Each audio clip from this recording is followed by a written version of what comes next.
Welcome to Zombie Strains, the podcast where we talk about all of the zombie movies in order. This episode, we move to Italy for 1964's War of the Zombies. You know, I've seen people act like that in pictures. What do they call them, zombies or something? Zombie. What's a zombie? Just what is a zombie? Well, a zombie, there's, Mr. Bill, there's the living dead. They are the living dead. Get the zombies. He's a zombie. Because a zombie has no will of his own. It's an army of zombies no armies could stand. What is wrong? What is wrong?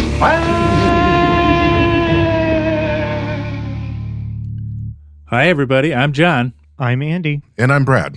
Welcome to Zombie Strains International Edition as we move on to Italy. I had this whole bit prepared where I was going to redo the intro in Italian. I'd actually translated it in Google Translate and was like listening to the audio, like Google Translate will say it for you. And I was trying to get the pronunciation right. And then I ran out of time and it sounded horrible. So I didn't do it. But listeners, imagine how good that would have been. I know. Why did I bring this up? I'm not entirely sure. So this week's movie is it's Roma versus Roma in Italian, but in our American, it's War of the Zombies, starring an American actor, which we'll get into, which was very interesting. But before we dive in, does anyone have anything they want to bring up? I have an interesting tidbit. Let's hear it. So this is not directly zombie related. However, if you go back to the beginning of this podcast, we talked a lot about both Haiti and voodoo and sort of how both were, deeply misrepresented in these sort of American films and Haiti's sort of hard done by Western countries. Well, this year, the soccer World Cup, the football World Cup is in North America this year. And for the first time in 52 years, the country of Haiti's men's team has qualified for the World Cup. So They will be traveling to the United States to play. So I know we're not a sports ball podcast, but I just think sometimes international sports are great. And when somebody like Haiti can qualify for a tournament at the same time as people like France and Brazil. And I just think that's fantastic. Yeah, that's awesome. So I don't know how far they'll get, but I think it's great. Andy, you gave me a history book about Haiti, and the opening chapter is really, really sticking with me. It basically says, could we please stop referring to Haiti as a disaster as the first thing we say? You know what I mean? And so I agree with that sentiment, and I'm wondering how much the coverage will start with Haiti's a disaster, here's their soccer team, but we'll see. I don't have anything specific about zombies from this week, but I was reading an article/interview from the New Yorker on David Byrne from the Talking Heads. Yeah. And they brought up that many people claim that the Talking Heads, David Byrne in particular, committed a lot of cultural appropriation with his music. I'm sure. And he goes, I don't understand that, because when all those songs came out, I gave a bibliography of all the things that influenced me, crediting where they came from, including Haiti and voodoo. Oh, interesting. I saw that article. I didn't read it, though. Yeah, it makes me want to go back and figure out what songs are voodoo influenced. Yes. What form would that have taken? Like, was it like notes in the album or something? What do you mean by him giving a bibliography? The direct quote was he gave a bibliography. So I think maybe he told interviewers at the time. I'd have to see the liner notes if, because we all have digital music now without liner notes, what it says there. Right. So I don't know exactly how he passed out that information. That's really interesting. Yeah, well, share what you learned. Yeah, I'd be curious too. All right. Well, I suppose we got to get to it. Okay, producer Brad, there's a lot of meat in the background of this film and Italian sword-and-sandal movies, so get us started here. War of the Zombies was released in Italy on February 13th, 1964 as Roma contro Roma. In the U.S., it was retitled and released a year later on March 15th, 1965 as War of the Zombies. It is considered a peplum movie, which is an Italian film genre of sword and sandal films with either biblical or mythological themes. Two popular film series were the Hercules and Goliath movies. And War of the Zombies came out as this genre was losing audience favor to spaghetti westerns. And in a few moments, John will provide more details on this era. Giuseppe Vari was the director. He directed 29 movies between 1953 and 1987. He did prior peplum movies like Attack of the Normans and Revenge of the Barbarians. He transitioned to spaghetti westerns, titles like Poker with Pistols, Django the Killer, and Hole in the Forehead, Andy, for your movie list are just a few of his. Yes. John and I have a friend, we've talked about Javi in the 90s when there were all the Hong Kong films, like A Bullet in the Head. We had a title. We wanted to make a movie called My Bullet, Your Heart, but we never did anything with that title. That's good. Ferruccio Di Martino and Massimo Di Rita are credited with the story. This is the only writing credit for Di Martino, and it's the first of over 70 for Di Rita. And Piero Perotti and Marcello Sartorelli wrote the screenplay. Roberto Nicolosi composed the score. He has 49 composer credits, including the 1960 Italian horror film Black Sunday, directed by Mario Bava, considered to be one of the most important directors in horror film history. Haven't we talked about Black Sunday before? I feel like this is a recurring theme. I think so. It's come up. It's a gothic film, and it's one of the first films to have a lot of violence and blood. Yeah.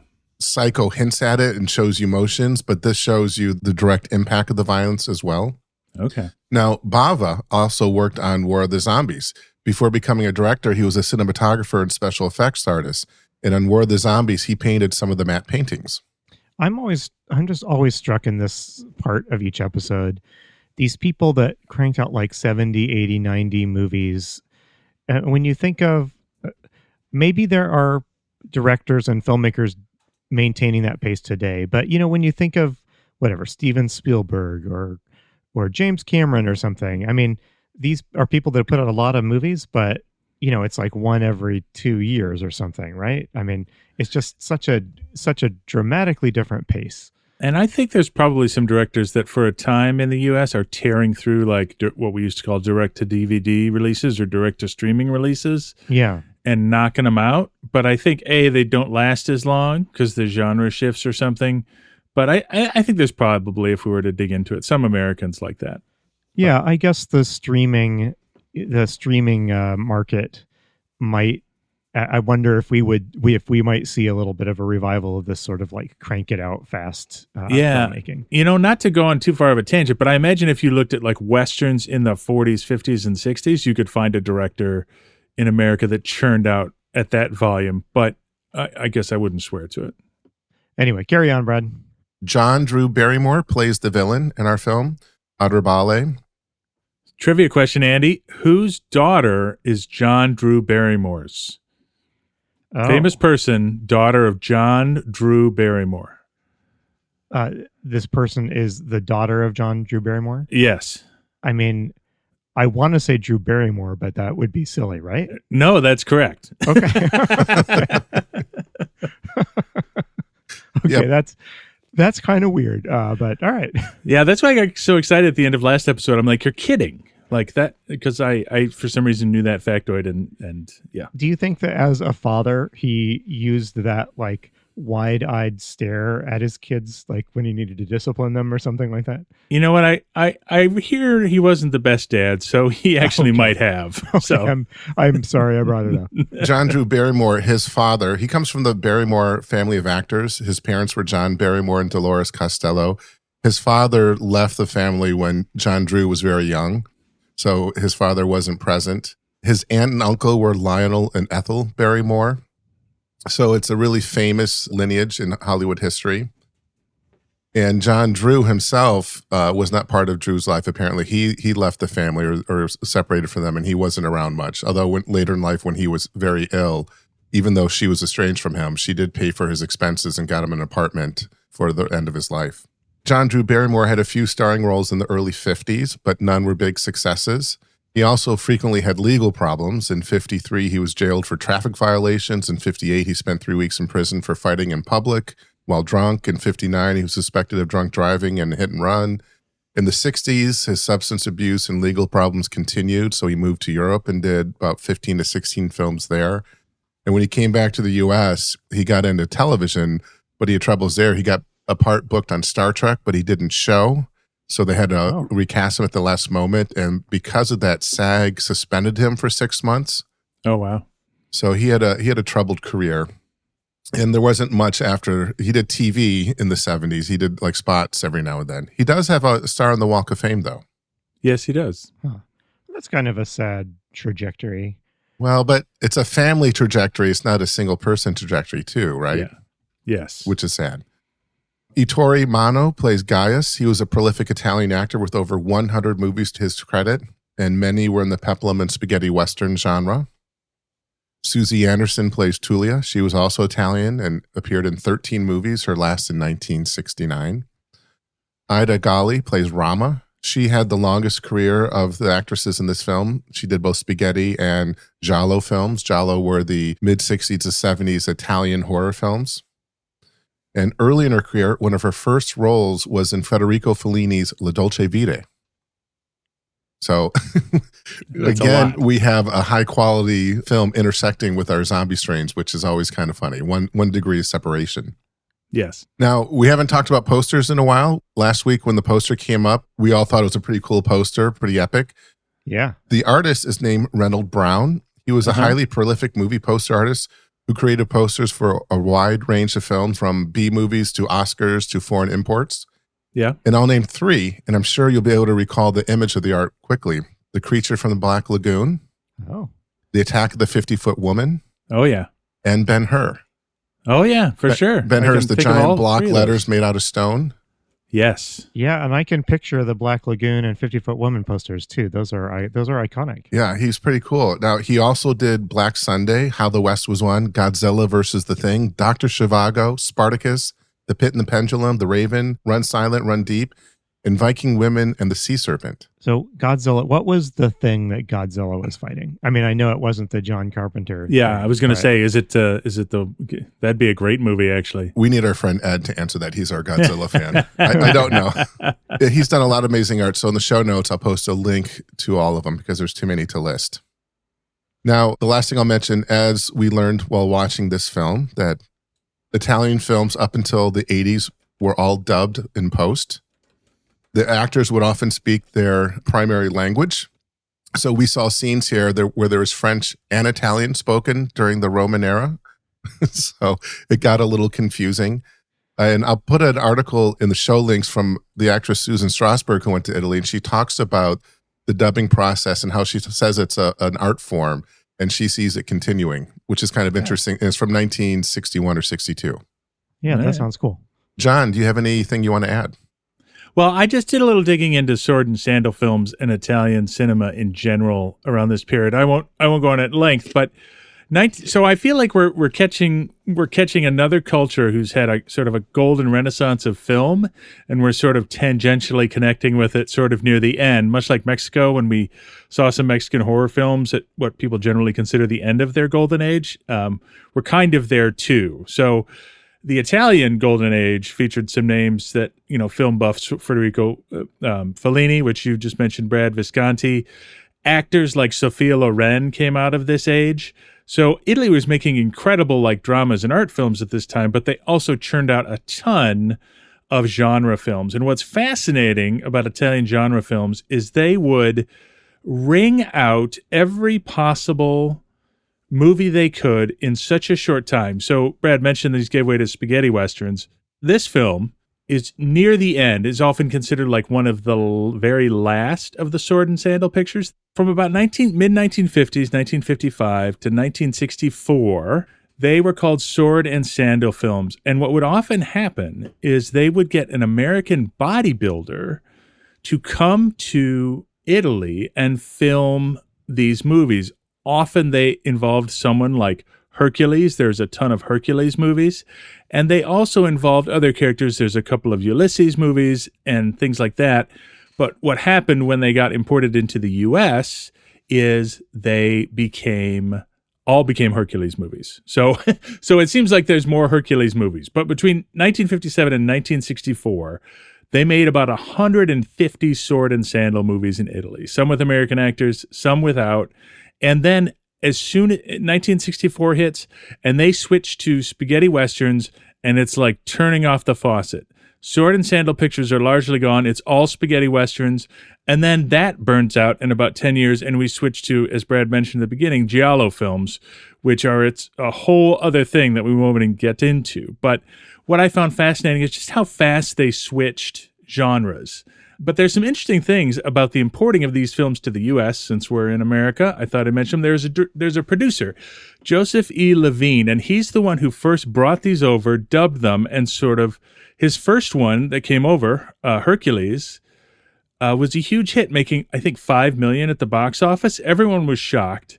But it wasn't his first venture into importing foreign film and recutting and dubbing it. Do you know what his where he broke ground on this, Brad? You know this, but you might not know this. I do not know the answer. 1956's Godzilla. He's the producer who brought it over, inserted Raymond Burr, recut it, and dubbed it, so it became popular in America. So Joseph E. Levine sort of led this wave of, hey, let's go find cheap films elsewhere and bring them here. Which I thought was absolutely fascinating. Though Sword and Sandals continue, which I think fascinating. In 1980, Brad, Arnold Schwarzenegger did a Hercules movie. I don't think it was filmed in Italy, but the point is, take a bodybuilder, cast them as Hercules, make it Sword and Sandals. It was Hercules in New York, I believe was the film. I think it was mid to early 70s. Mid to early 70s. So when they were recutting these, John, would they film new scenes and tack them in? Is that what you're saying? Well, in the example of Godzilla, they did. In these, they would not. They would dub them. They would cut out scenes and edit them, which I think it was hard. Why it was hard for us to find a decent cut of this film, all dubbed into English, because there were a few scenes in our copy that were in French. And that was a little weird. Some were in English.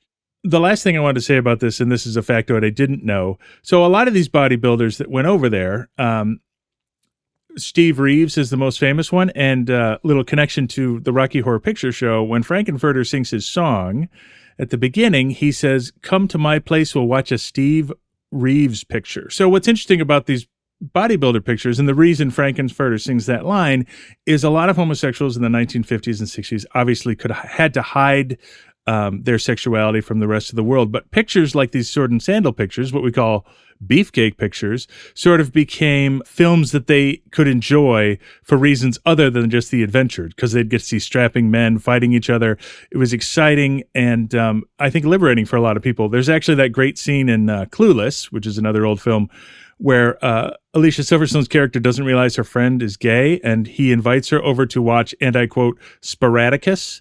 So it's a sort of rite of passage to watch these films, I think, for people like that. So anyway, that's a lot, but that's sort of what I learned about this phase. It does, riffing on that a little, this does seem to be a sort of heyday for a certain presentation of like masculinity on film. Absolutely. I mean, it's got this, if you see, it's got this really classic look where the guys are all shirtless. They've got these sort of barrel-shaped bodies. Yes, but they almost look a little doughy, even though I suspect that's muscle. It's just, compare that to Arnold Schwarzenegger in the 80s, and you can see just a shift in how masculinity is shown in film. Well, what's interesting though is in a similar way, like they're all waxed, there's no body hair, so they're definitely showing off their sort of greased, lean bodies as if they're in a bodybuilding competition. The other thing I wanted to say, actually, now that you've reminded me to mention, is also these movies are responsible for how we perceive Roman culture. Like as a sort of historian, Andy, I don't have to tell you, every Roman soldier did not have a gold brass helmet with a red feathered, mohawk on it, or brilliantly beautiful lacquered leather armor or anything like that. Those were rare things, right? But in these movies, everybody has these things. Everybody's wealthy. Everybody wears a toga. Everybody has sandals. So it's these films as much as anything else that gives us our modern, perception of what Rome was like, even though it's fictional. And it's so visually striking. This movie doesn't really manage the grandeur of sort of the great biblical epics, from a film perspective. However, it makes a great spectacle, all this cool looking armor and accoutrements and stuff. It looks great. Yeah. But what's interesting here is you mentioned those grand epics like Cleopatra or the Ten Commandments. Those are definitely inspired by these films, right? Ben-Hur is inspired by this film. But before, what was the Stanley Kubrick one? Spartacus. Did he direct Spartacus? Yeah.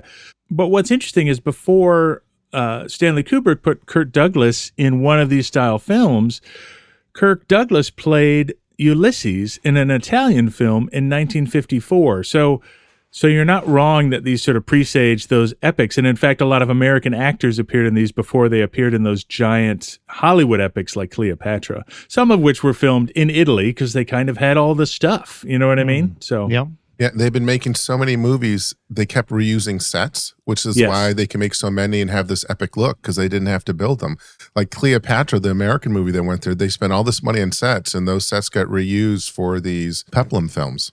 yeah, they would keep. So yeah, they'd get these big budget sets and then they just keep them. And then you've got the armor you can wear over and over, and the spears and the swords. They got the big budget sets, but how often do you think other films reuse this film's really cheesy model of the Roman Forum? I loved those like mid-century modern chairs the Roman senators are sitting in. Those are pretty great.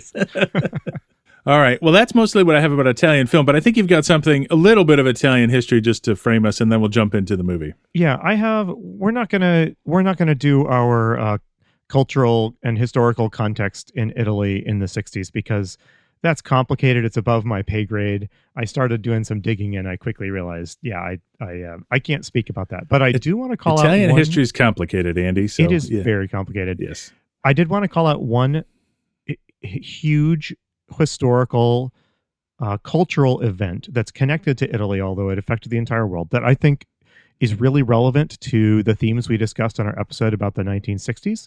And that is that this movie came out in 1964. The Second Vatican Council is in process right now, and it's going to wrap up in 65. And if you want a single event that really captures the friction between the old ways and the new ways of thinking in the 60s, it's got to be the Second Vatican Council. Yeah, we still talk about this today. Yes, it's controversial to this day. So in our 60s episode, we posited that a lot of the 60s can be defined by people basically looking at the rules that govern the old order, their parents and grandparents' lives, and noticing that those rules didn't seem very relevant to modern age, modern ways of thinking, modern ways of living. And if you want, I'm going to go out on a limb here. I don't mean any offense to anyone.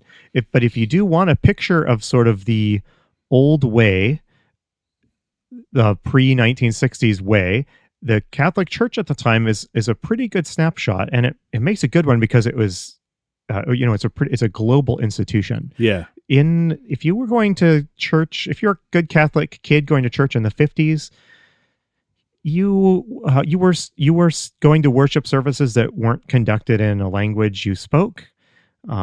Your participation in religion was pretty much relegated to just obeying rules given to you by people you hadn't voted into office, you hadn't agreed to accepted their authority. They were just in charge of you. And the Second Vatican Council is in a lot of ways a picture of an old institution trying to rework itself to speak relevantly to the new world, right? So that meant it's so bonkers. Yeah. Sorry, go ahead. No, I mean, if you think about it, I mean, imagine you're a teenager in like the early 60s and you're going to church. And it's in Latin. Nothing against, if old school religion is your thing, that's awesome. Nothing against it. But just imagine you're listening to the Beatles and all these other cool bands and you're going to church and it's in Latin. And it probably couldn't feel less relevant to your everyday life. Yeah. And you know what's totally bonkers about this, to take our brief historical tangent a little longer. Over 400 years ago, the Protestant church split off specifically on the idea that worshipers should be able to hear the services in their own language and understand them, right? Like, this is a huge part of Protestantism. And over 400 years later, the Catholic Church goes, okay, they might have had a point. Yes, that's a good way of putting it. So in addition to, the Second Vatican Council, which people grumble about to this day, I know people that look back at this with the same sort of disdain that they look back at like the baby boomers in general. Right. Mass will now be held in like your own language, not Latin. So whatever country you're in, you're going to hear your own native language. There's more lay participation. It's no longer just that there's this priest installed by some lofty authority figure you have no contact with, but there are lectors, there's ministers, there's lots of different roles now, and including roles for women. Yes. There is this new interest in interacting in a positive way with other religions, and also with like Protestant denominations. And this is also where you get the claiming of human rights as a thing that the Catholic Church is going to talk about and advocate. Right. And that might be a shaky history, but it's true. It's a defining characteristic of the Catholic Church today, and it continues to be a source of consternation for people. So I just want to call that out. I hope I'm breezing over an incredibly complicated situation, but if you want one thing that illustrates the old and the new worlds grappling with each other and producing something new and different in the 60s, I think it's this. So I'm going to stop. Absolutely. I've just been going on for a long time. No, that's great. I do have one other historical thing. I don't know whether to bring it up in the actual film or not, but I think I'm just going to do it now. And I promise I will try to keep this really short. So this is a movie set in ancient Rome. I spent a lot of this movie trying to listen for names or nouns that would tell me when this movie was supposed to be taking place. Right. And I think mostly like a lot of these films, this film is supposed to kind of live in a sort of mythologized Rome.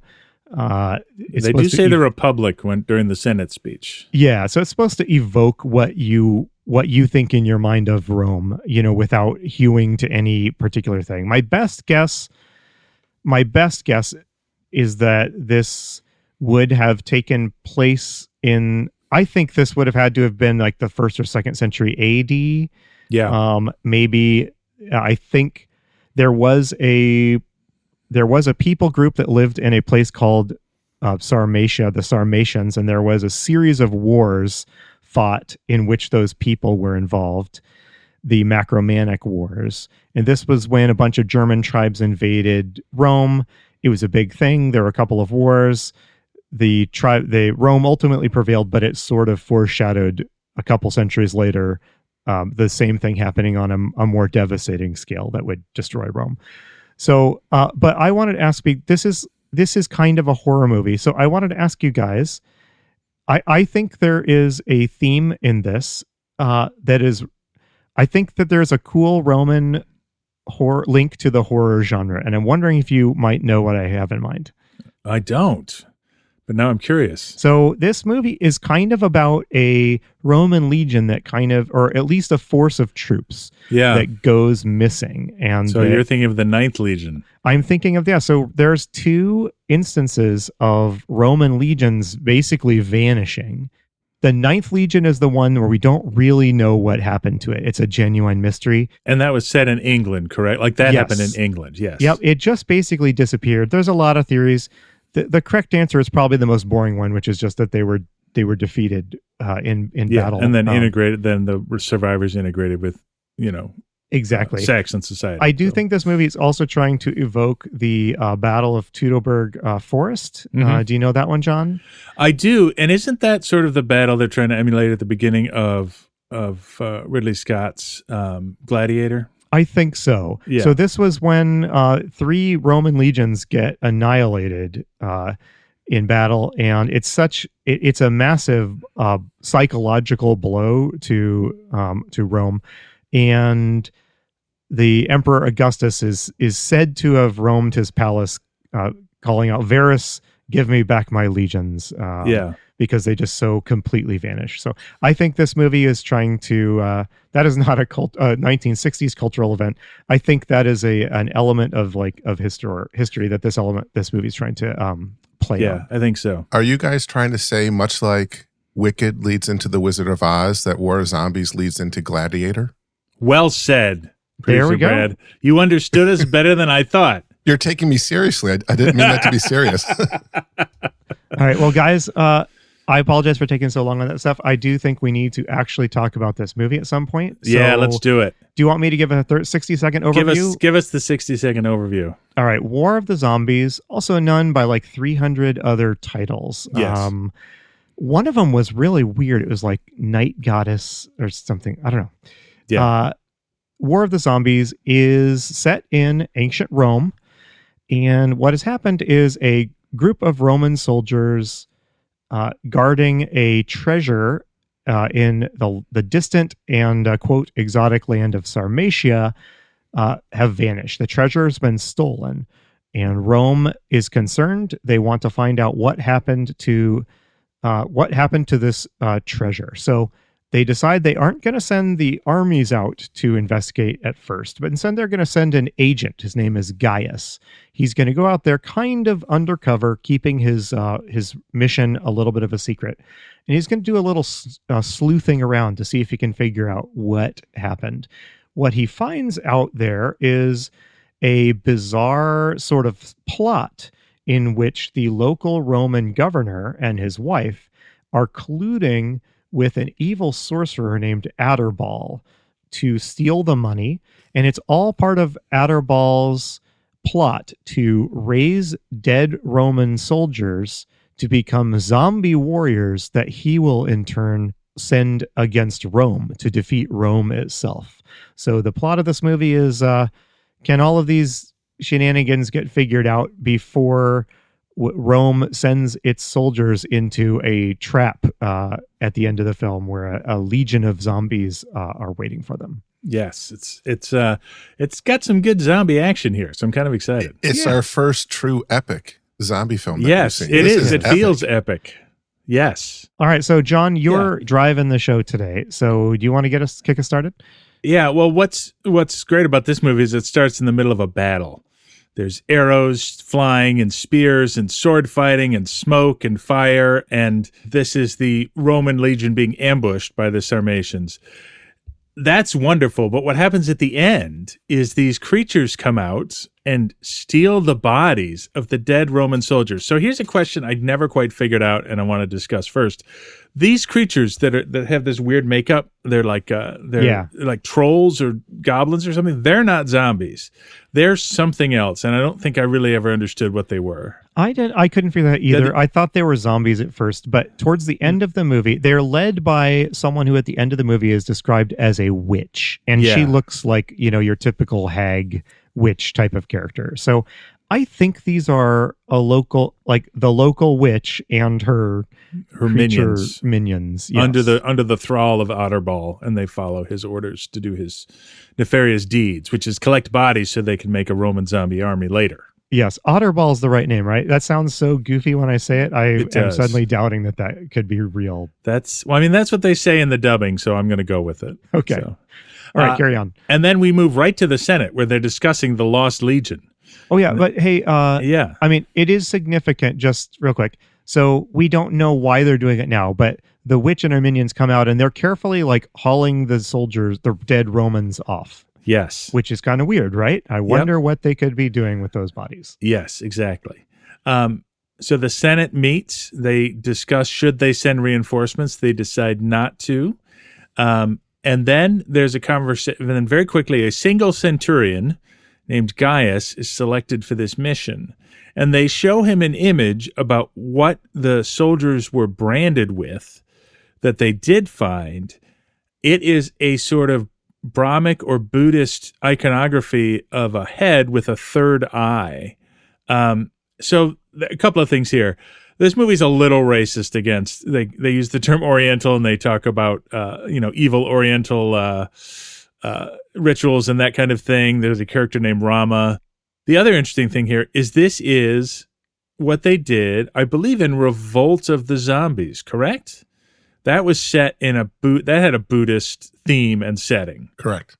Yeah. Okay. So the Sarmatians did migrate out of Central Asia into, I think, modern day Ukraine. So they would, if you were looking for something where you could hype up this sort of, it's a land of magic and mystery, I think this would be the people group in ancient Rome you could do that with.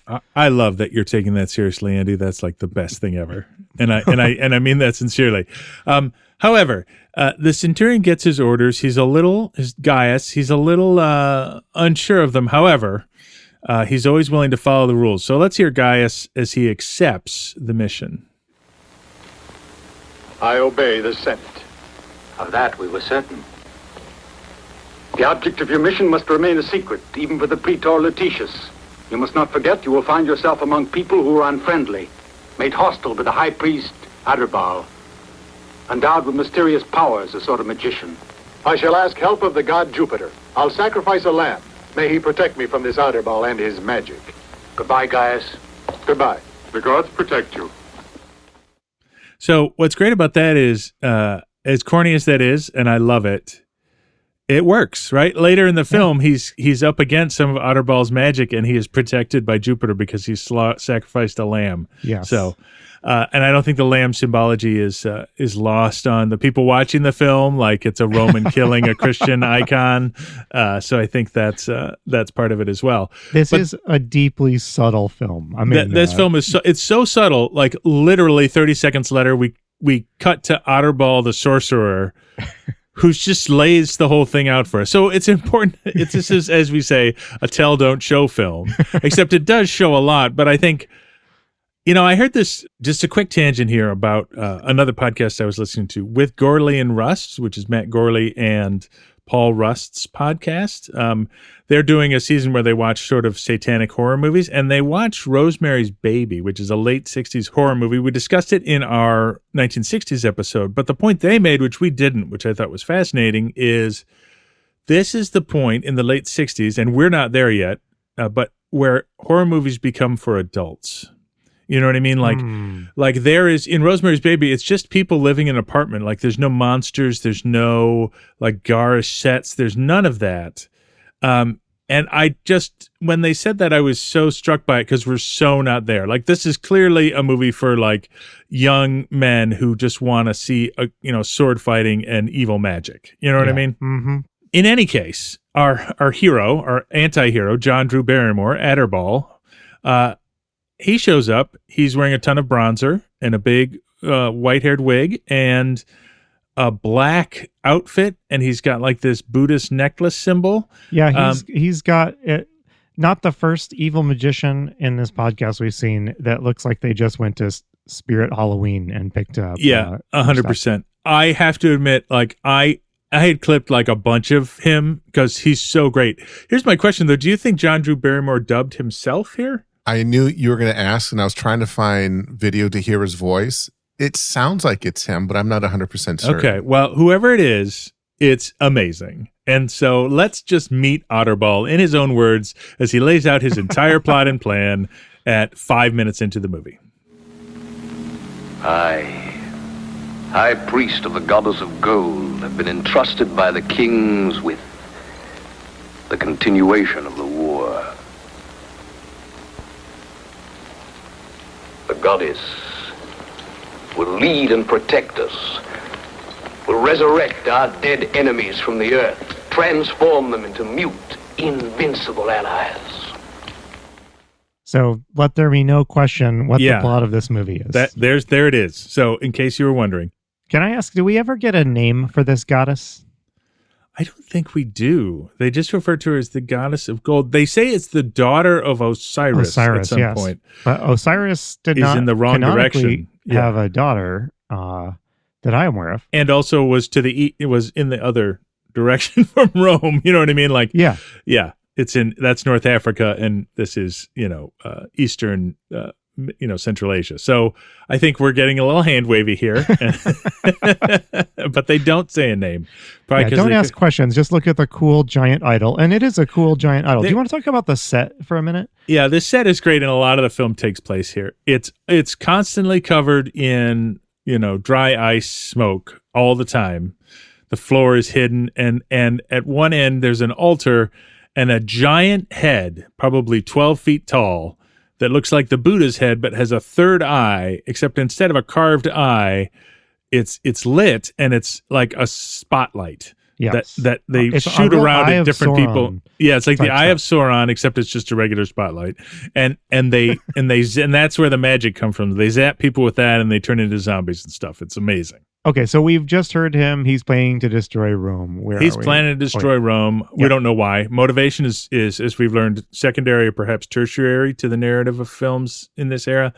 But not everybody's on board, right? So there's one person, and I didn't catch their name. I think it's Azir. Azir, yes. who says, I will not use your evil magic to fight Rome. I'm anti-Roman. This is the same group that killed the Roman legion at the beginning. But this guy, Azir, says, well, I won't use evil magic. I stand against you, and nobody else backs him. So he leaves. However, everybody else stays, and they all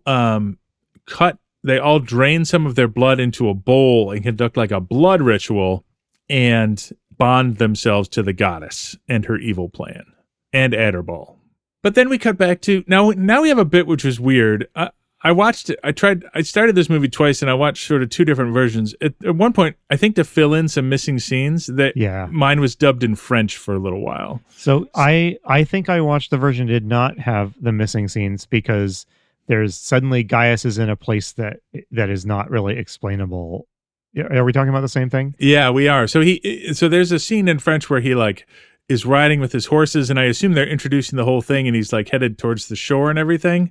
Like they have him leaving the castle, and then he's here, and he's been captured. Well, okay. So what happens is in this French scene is he sees Rama on the road, but she won't talk to him. And so he tries to get her to talk to him, but she won't. She disappears, and he decides to camp there. And then, and that's when he gets captured by Azir and his men. Oh, I see. All right. And just to say, Rama is a slave woman. Yes. Working for the local Roman. I don't know. I forget the right. They say praetor's wife, the local Roman governor or so. Yeah. She's the love interest in this movie. Yes. So they get captured, however, by Azir. This all happens very quickly, and Azir says, hey, I'm not pro Rome, but I'm anti Aderbal, so you can go. In 30 seconds. It's a 30-second capture scene. So yeah. And Azir is going to be he's a good guy. He's going to show up throughout the rest of this movie. Yeah, he's like the cavalry. I'm trying to think of an analogy, but it's like when it's like he's the guy on the inside who adds his forces to your own at the second when you're not expecting it. It's like many Bond films where there's a bad guy who turns out not to be bad, who ends up teaming up with Bond and bringing along his little mini army to help Bond. Yes, it's what, for your eyes only. That's for your eyes only. That's what I'm thinking of. Yep. Yeah, exactly. So okay. All right. So then we go to Letitius's house. And this is the Roman governor, praetor, or whatever. The ranks praetor, governor, head honcho. And his wife, we also meet his wife, Tullia, and then Rama is Tullia's handmaiden. And Letitius and Tullia are, they're awful, right? Yes. Like they want more gold. They claim that the locals have stolen this treasure, so they're wringing all the gold and treasure out of the locals they can. And when they can't provide it, they threaten to whip an old man. And this scene is so over the top. Yes. We see a picture. They're the Romans are handing a bowl around like an offering plate to all these poor bedraggled locals, and a baby like a toddler drops coins into the bowl. That cracked me up. Yes. Yeah. And in case you were wondering, what I find interesting here is that clearly some of the Romans are evil and some of the Romans are good. Yes. Like the Italian model is not if we were doing a sort of very patriotic Old West movie, even people who are not Union soldiers are kind of good guys, right? Like Josie Wales was a Confederate soldier, but really he just wanted to leave the violence behind. Here, that's not happening. There's just evil Romans and one good Roman who is Gaius, which I guess feels very Roman, right? Corrupted people, but one clear-eyed person shows them how to do it correctly. You know what I mean? Yeah, I mean, the clear-eyed one, I think he's the one that, understands the true Rome. He's the true patriot. Right. It's not all about conquest and treasure. It's about dignity and how Rome carries itself and that kind of thing. And being a shirtless guy with a barrel chest. For sure. Obviously, as a shirtless guy with a barrel chest, Tullia falls in love with him and is going to try to seduce him, but we're not quite there yet. No, we are. They just try to. So we find out very quickly that Aderbal and Letitius are in league, and that Tullia is going to try to seduce Gaius. And she does, and they have a very chaste scene where they lie on a Roman couch together, and they fall asleep, but he wakes up and leaves because he's seen Rama, and he wants to follow her into the woods. So they actually go down the same path they went to in the scene I described that was cut out. And he doesn't capture Rama, but he grabs her sort of by the elbow and asks, "What's your story?" And so this is what Rama says to him. But who is it you're afraid of? It almost seems as if someone held you subject to his will. But who is it? Perhaps the one who gave you this?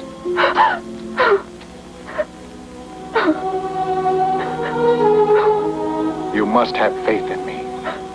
I do not belong to myself, Gaius. My mind, my will, my life belong to a ruthless goddess. You must let me go, Gaius. I am not afraid of this goddess, and I shall free you from her power. That's this movie in a nutshell. That's Gaius. Unquestioning hero. Now, what happens, though, is... I love that Gaius doesn't know anything, but he's just brimming with confidence that whatever it is, whatever it is, I'll take care of it. It can't be stronger than Jupiter, especially after I sacrificed a lamb to Jupiter. I mean, come on. And the line that happens right after we cut it out was, "I've loved you since the moment I saw you," he says to her. Yes, and then she takes a swing at him with his own sword, and he puts up his arm and gets cut. And that sort of to illustrate that she is under the control of somebody else, but she puts some healing balm that she gets out of her amulet on it, and everything appears to be okay. She wanders off, and then Gaius just follows her. So can we pause for a minute? Because I think we have met for real our film's first zombie, kind of, right? Let's talk about this. Now, okay, yes, let's talk about this. So the zombies, I think, in this film are the reanimated Roman soldiers. Yes. Rama is a servant of this goddess, the goddess of gold, and sort of subjugated by Aderbal, but she seems to have she seems to have a personality. The other thing that I didn't mention at the scene that was cut that you didn't see is when he touches her face, he says, "You're ice cold," right? So there's something zombie-like going on here, and I'm not quite sure what it is. What do you think's going on? Yeah, I think you're right. I don't think this film means us to think of her as a zombie. However, she is pretty close to your classic 1930s white zombie type of zombie, a living person. She seems to be the way she's different is that she seems to have sections of time where she can basically act normally. But the zombie master can exert control over her at any time, at which point she becomes a mindless slave to him. Right. Yes. Okay. So he follows her, even having just discussed that he's not going to follow her, and gets into this set we've been talking about. This temple with the dry ice smoke on the ground and the giant Buddha head statue with the spotlight in its eyeball, and he recognizes the statue as the same image that he was shown when he was sent on this mission. A couple of things happen. I got to be honest. This is where I got lost. So they drop a cage on him. Yeah. There's a chained woman here who they end up... Can we talk about the cage? Yeah. Let's talk about the cage. It looks like it weighs 3 tons, this big cage that drops. And I'm wondering, was it safe on set when they did this? That's exactly what I thought. I'm like, was that a stand-in, or was that the actor? That did not look safe at all. It was impressive. It was believable. Yeah. This is why Jackie Chan can't make action. See, Jackie Chan would have had the real cage, and he would have just avoided it. But they never would have let him do that in the U.S., that's for sure. No. Yeah, so I got a little lost here. There's a woman who I think he says is Rama who's chained up. I thought this confused me too. I wondered if something weird happened with the audio dubbing or the editing, because they appear to kill Rama to punish her. It's not Rama. It's another slave girl who's tied up, I believe. Okay, yeah, and I think you're right, and they burn her, but I think he says Rama when he sees her. He does say Rama. It was confusing. Yeah. And I don't know why they kill her. Yeah, I took it to mean that he knew that Gaius had a relationship with Rama, and he was going to show his power by using it on this other woman. Okay, I'll buy that. I think it's part of the translation was a little janky. By the way, it's a grim scene because this woman is burned to death, but Yeah. the way she's flailing around is just kind of funny. Like she's, they clearly just told her to like, Yes. imagine that you are being set on fire and yeah. And they shoot it so where you like see the flames and then you see like her arms sticking up, but that's all you can see. So there like these flames and her arms are like flying around behind the flames. It's kind of great. So our plot speeds up here, but Aderbal and Gaius have an exchange here where ultimate evil confronts ultimate good, and they compare their ultimate various skills, and they assure each other they'll destroy the other one. Yes. I have some other good Aderbal clips here, though I could have clipped this guy all day. He just he just cackles with evil menace and announces his evil intentions constantly, and it's fantastic. We cut to Letitius, and in the face of interrogation, he absolutely crumbles, and Tulia realizes he's a loser that she can't trust. Yeah, he's the weak link in their conspiracy. So he's part of the conspiracy to steal the treasure. And so is she, and that she realizes he's a total wet noodle, and she's going to throw him under the bus for the whole thing. And then we get back to the evil lair, and what we're going to do is they're going to create a zombie from a dead Roman soldier, so we get to see the ritual through which zombies are created. Yes, which involves three things: a dead Roman, some of the dead Roman's blood, and a spotlight. Yes. So Aderbal is going to drink the blood, and then they're going to prop up the dead Roman and hit it with the spotlight eye from the goddess, and the Roman is going to reanimate as a zombie. This is an interesting scene. Yes, it is. First of all, I think this is one of the more interesting zombie creation rituals, because by drinking the blood of the soon-to-be zombified person, that dead blood, I mean, this is not how it works biologically, but that blood merges with his like living blood and kind of becomes alive again. And he like gains, but anyway, it's kind of cool. I couldn't resist clipping him invoking the spell. So yes, let's hear it. So here's Aderbal talking to his goddess, clip 4. My almighty goddess, condescend now to accept this new warrior in your silver bodyguard. Forces of darkness, spirit of evil, I call you forth to witness. Roll forth now, owe you the breath of life and death.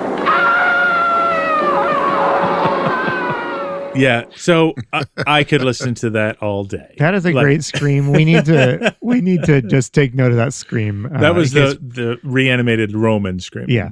So the process, though, so he comes back to life, and he is clearly like he is alive, but kind of zoned out until he's hit by the goddess's eye ray. Correct. Which is kind of interesting. It suggests that he was like he might have been whatever a free roaming zombie is before the goddess kind of claimed mental domination over him.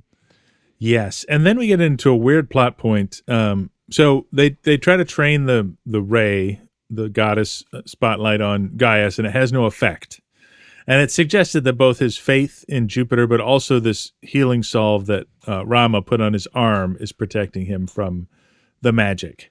So Tulia, the wife of Letitius, the absolute snail, a spineless loser, is trying to convince Aderbal to let Gaius go. She does this. I don't understand. I mean, look, you and I could figure out why, but can we agree it's not worth the effort? Yes. In this particular case, the only thing that's important here is that Aderbal gives her what is, without saying it, a voodoo doll yes. of Gaius, so that at the right time she can stab it and kill him.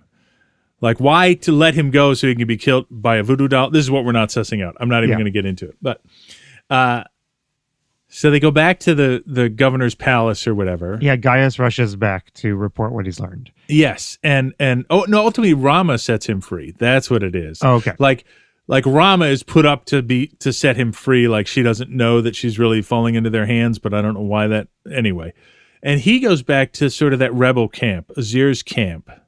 And Rama comes with him, and they agree, Gaius has to sort this out, but will Azir keep Rama safe in his camp. And then there's some kissy face. And then Gaius goes back to the villa and arrests Letitius. Letitius is going to now spill the whole thing to him about Aderbal, but that can't happen because what does Letitius's henchman do? Well, Tullia and Letitius's henchmen murder Letitius with a thrown dagger, which I love. And then Tullia immediately screams, "Gaius has killed my husband." Yes. And Gaius tries to flee, seeing the trap close, but she stabs the doll in the back, which makes him arch over backwards. So he gets captured again. Yeah. Is this captured?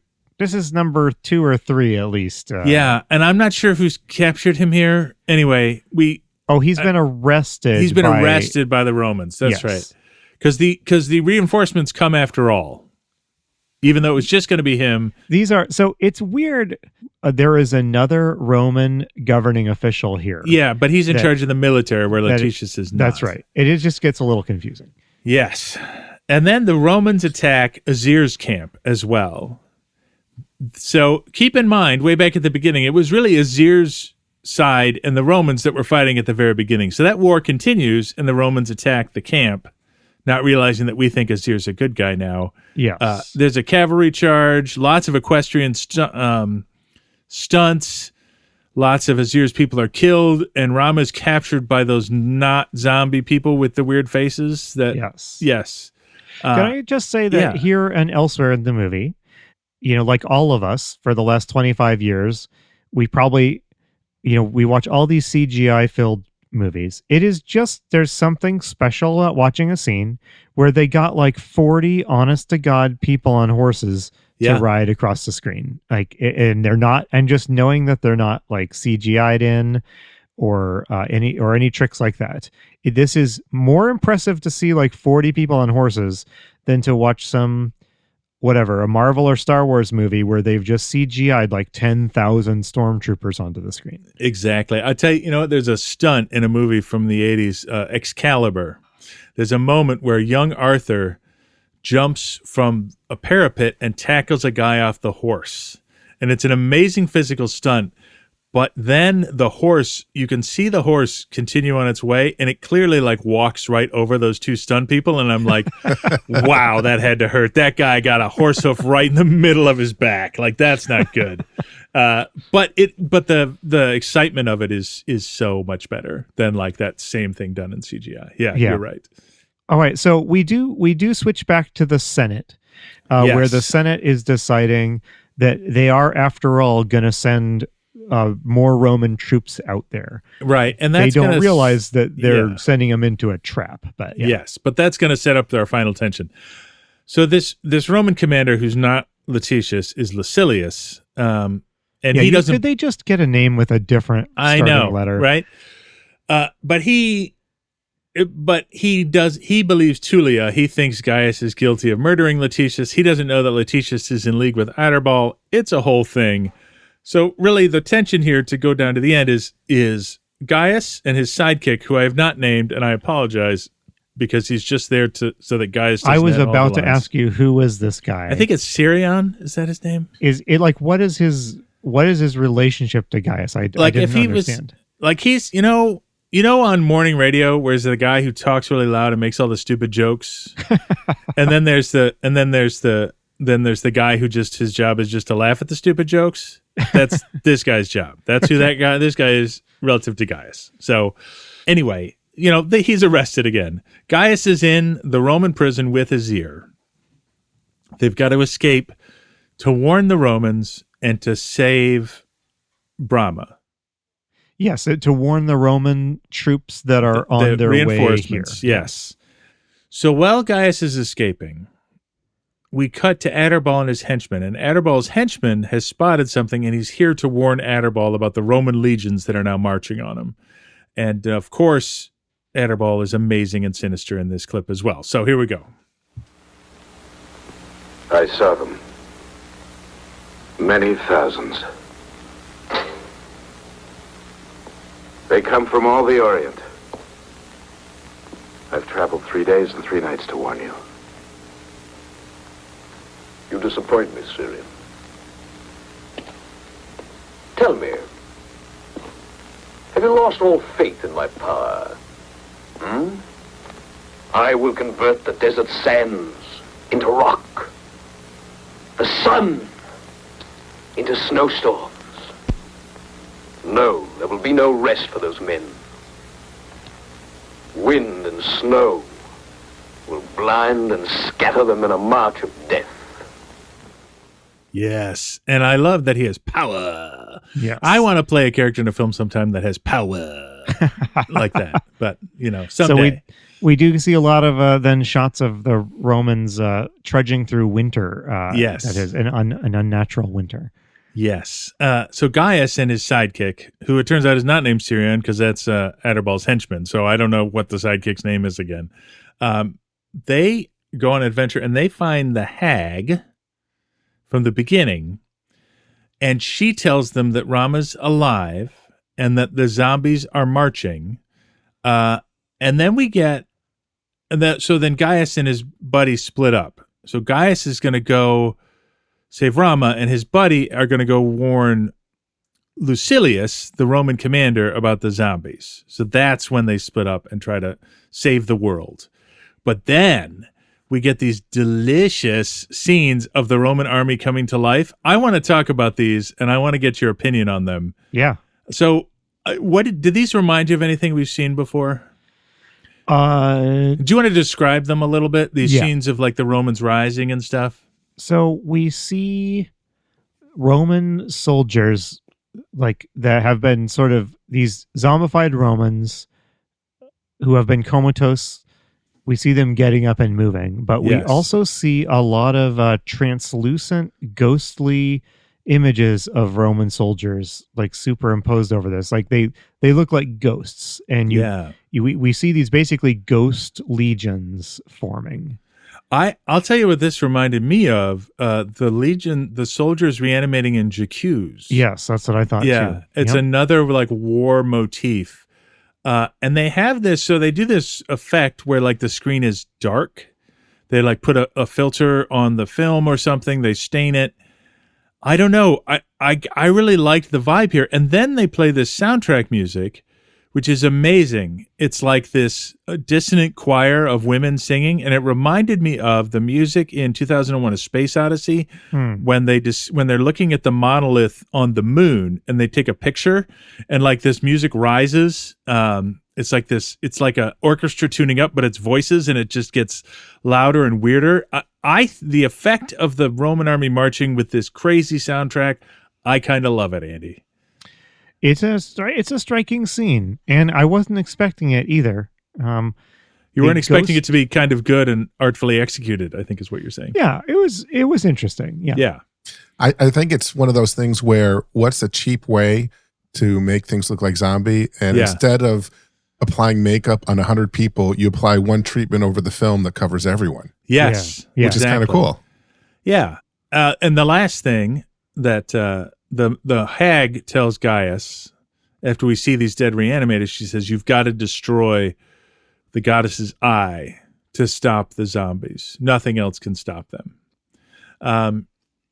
And it's so Gaius rides off to save the day. His buddy is trying to get to Lucilius, the Roman commander, but the battle starts, and there's zombie cavalry and zombie infantry and zombie archery, and it's a whole battle. And we cut to scenes of Romans trying to fight Romans, but it doesn't work. In fact, one of the legionnaires shouts, and this is our last clip.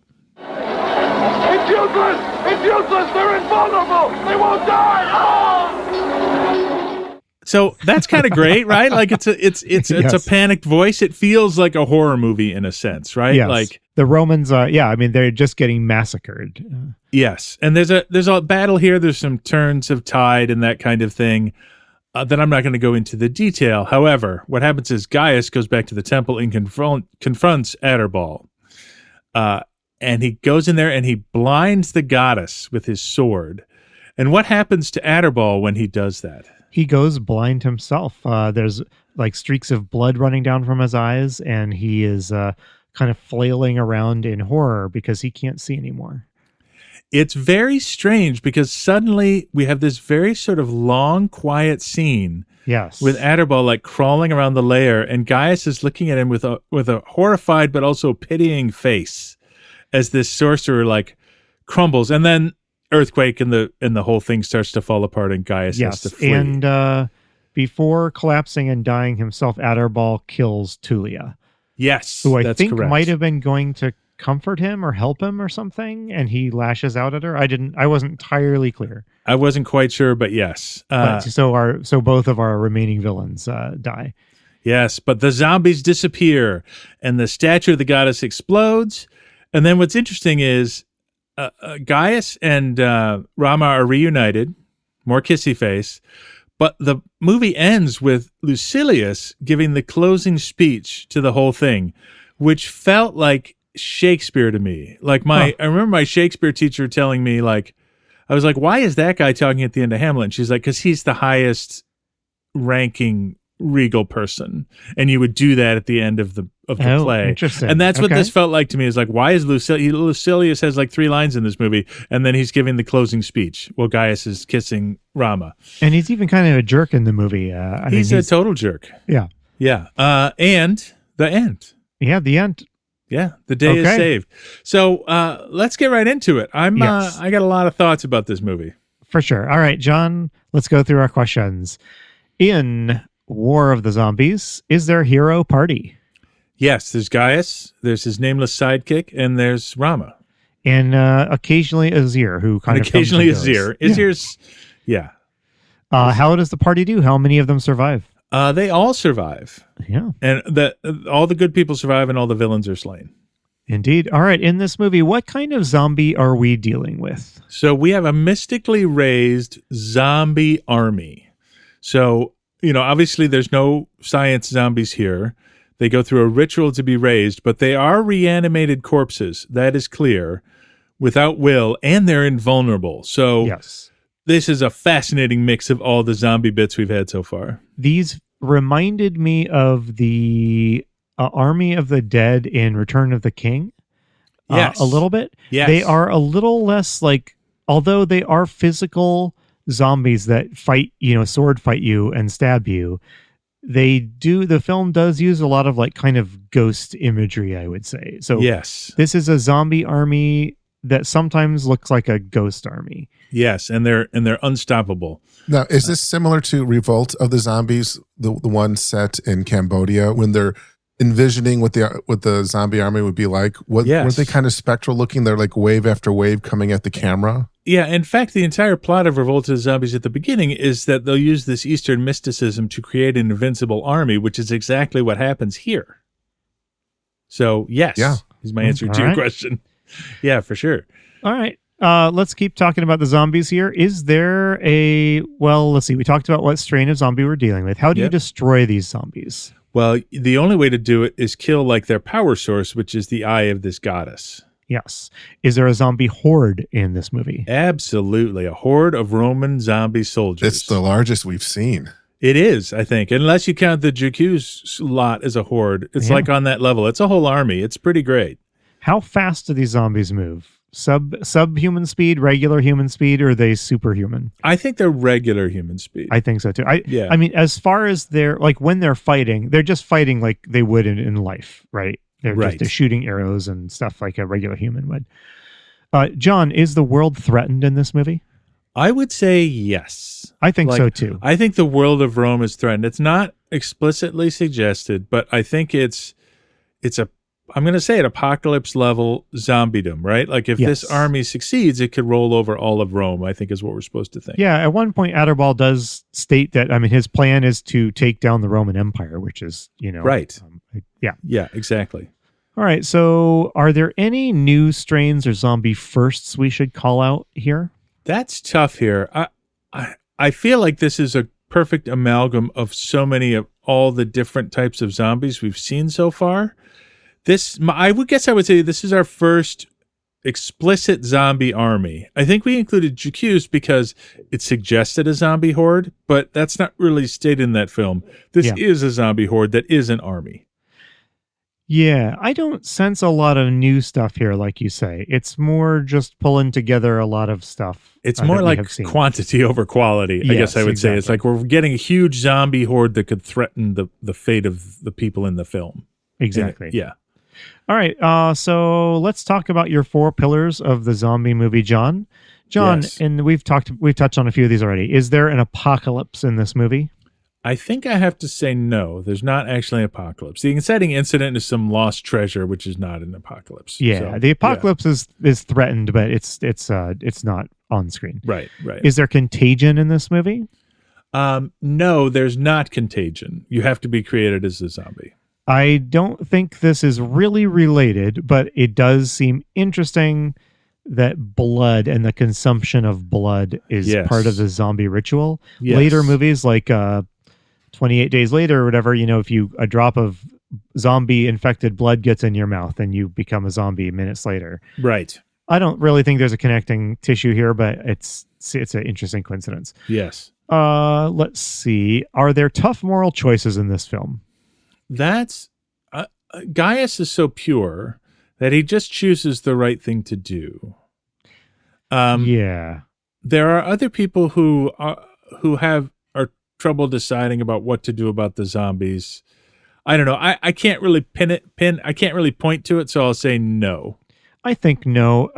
Gaius confidently makes the right moral choice instantly, just reflexively. Yes. It's kind of the opposite of like a film where someone really has to is hem and haw about what's the right thing to do. Gaius just always does the right thing. Yeah.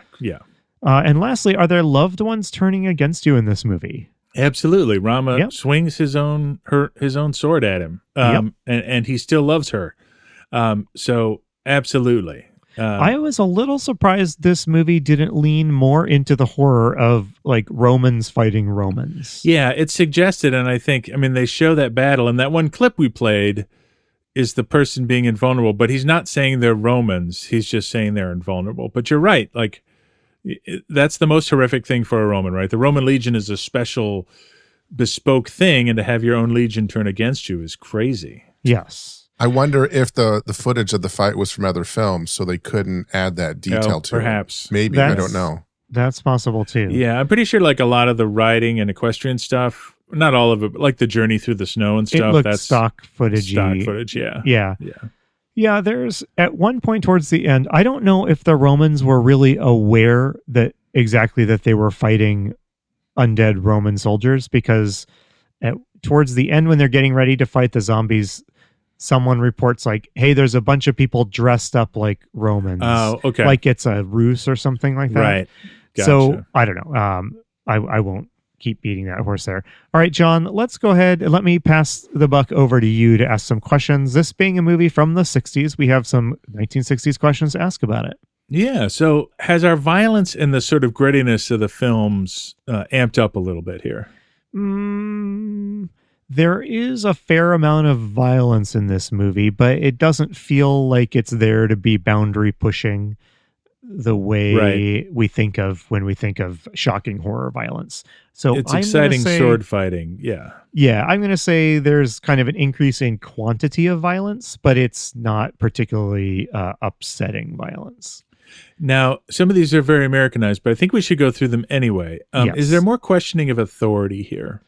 So I do think not exactly in the way that we talked about in our 1960s episode. However, it is a major plot point that Gaius is working within a system that has been variably corrupted or is just behaving out of ignorance. Yes, and they make a point of saying he's just a centurion. He's not a praetor. But when he goes to the superior Roman officers, he does defy them repeatedly. Yes. So. And some of his superiors are acting because are bad people, and some of them are acting on bad information. Right. But in both cases, he has to do the right thing, even when the systems that govern his life aren't on the right side. So I'll say sort of. Is there more of a focus on the sort of personalized horror in the hero's inner life? I don't think so. What about Rama, though? Okay. She is clearly undergoing something horrific here. Yes. But not Gaius. Gaius is too simple of a character. He doesn't. Rama is clearly in a strange and difficult and disturbing place. Yeah. However, this movie does not really invest the time it would take to really show that.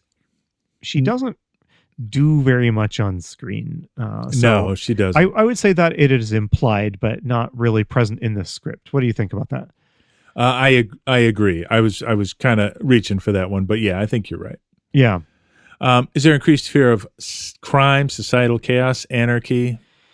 Well, again, not in that 1960s way we had in mind, but I will say that the whole framing of Rome versus the barbarians is like the ultimate example of order versus chaos. Yes. And so the Romans, the world outside their borders was lawless chaos.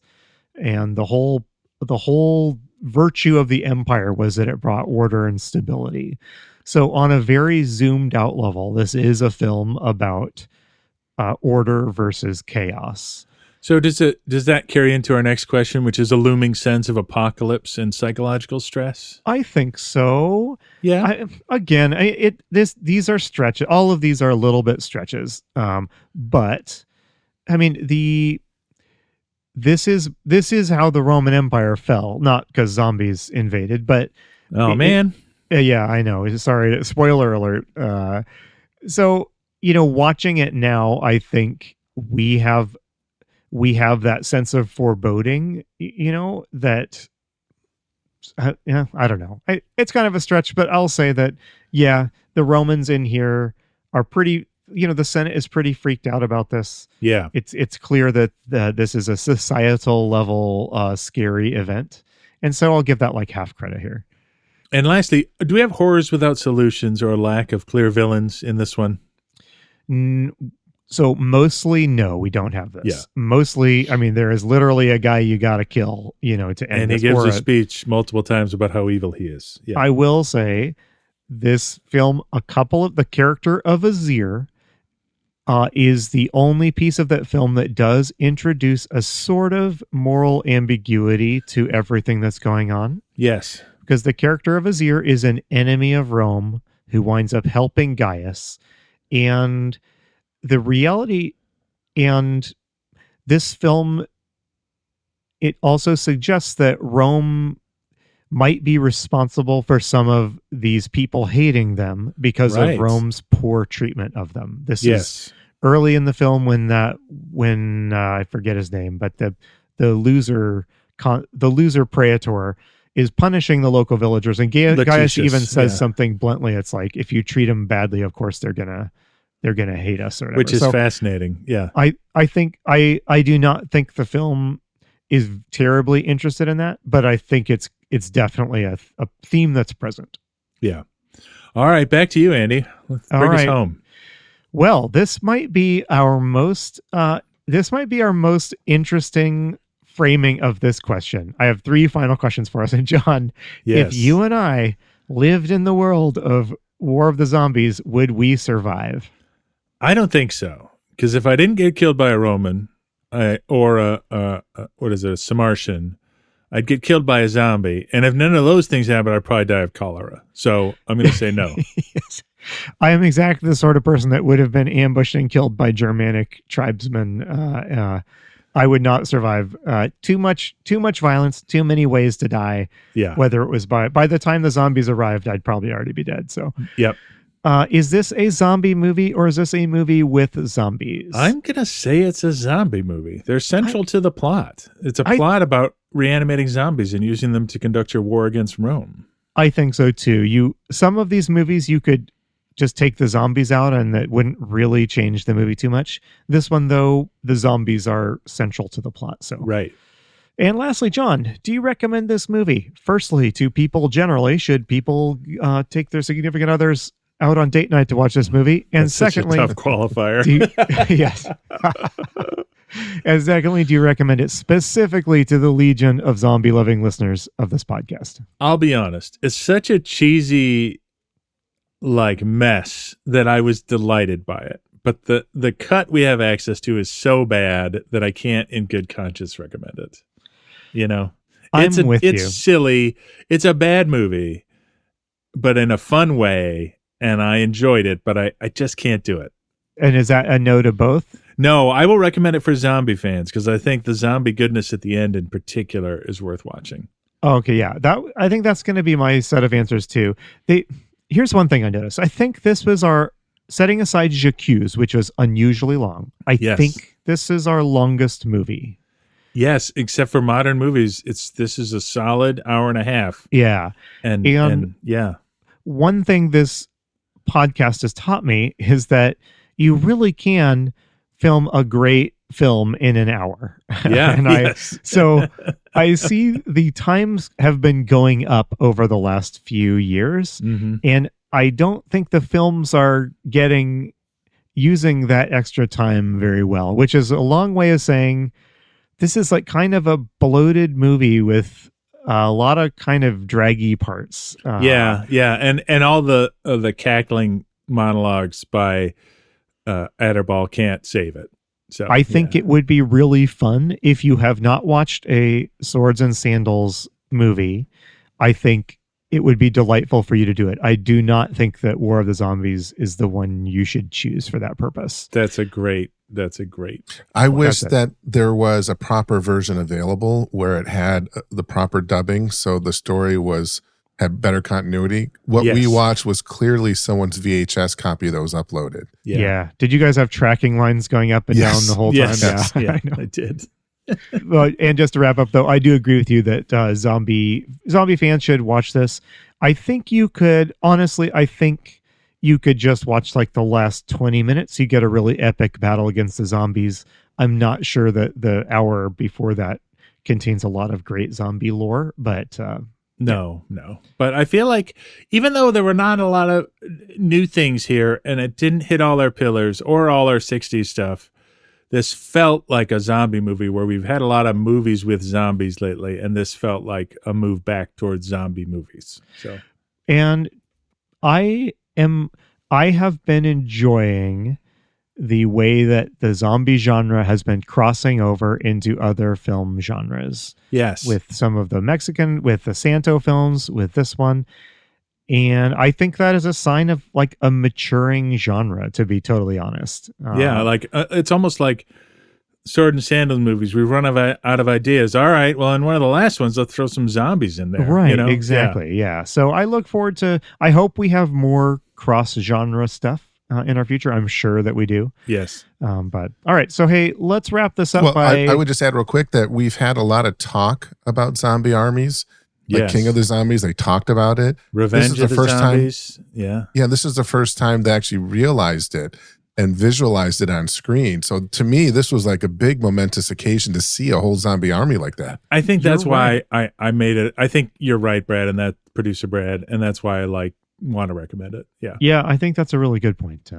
So, hey, let's wrap it up by entering the scariest part of the episode. And that is when producer Brad reveals to me and John what we'll be watching next. And I don't know, John, just before we go, what's your feeling on this? What's your gut hunch? I have no idea.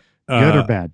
I mean, I'm thinking bad. I think we got a little ways to go before we get another quote unquote good movie here, but all right, well, let's find out. Hit us.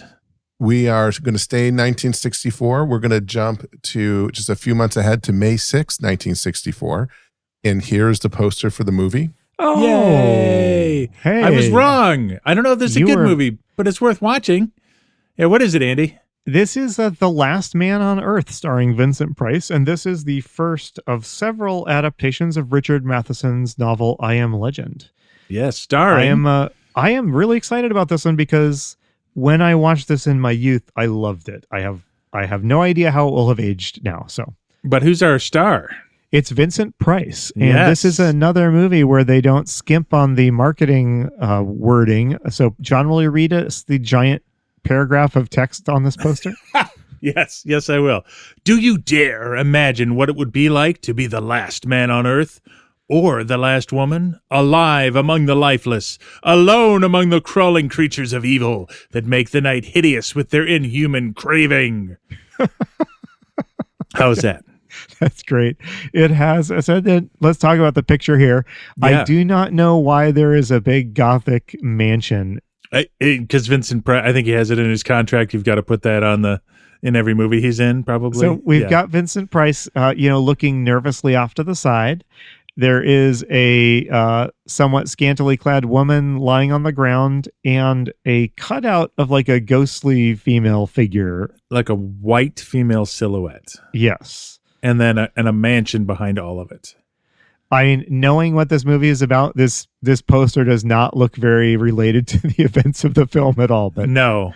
I'm kind of pumped, though, now. Yes. I was prepared for the worst, and I'm excited. So, you guys, this might be the first movie where I might try to gather some people to watch this with me. Fun. So, this would just because this one, I remember this one being good. I guess we'll find out. But. And it's kind of a classic, right? Yes. Like this Richard Matheson story, right? I Am Legend has spawned multiple films. This is the first one. There'll be more, but it's such a great story. I'm excited to see it because I don't think I've seen this one. I think I've seen the Omega Man, but I haven't seen this one. So okay, all right. Well, thanks everybody. Join us next episode, and while you're at it, subscribe, rate us on Apple Podcasts or Spotify. It really helps us out. See you next time. You've been listening to Zombie Strains. We'll be back next episode to talk about another zombie movie.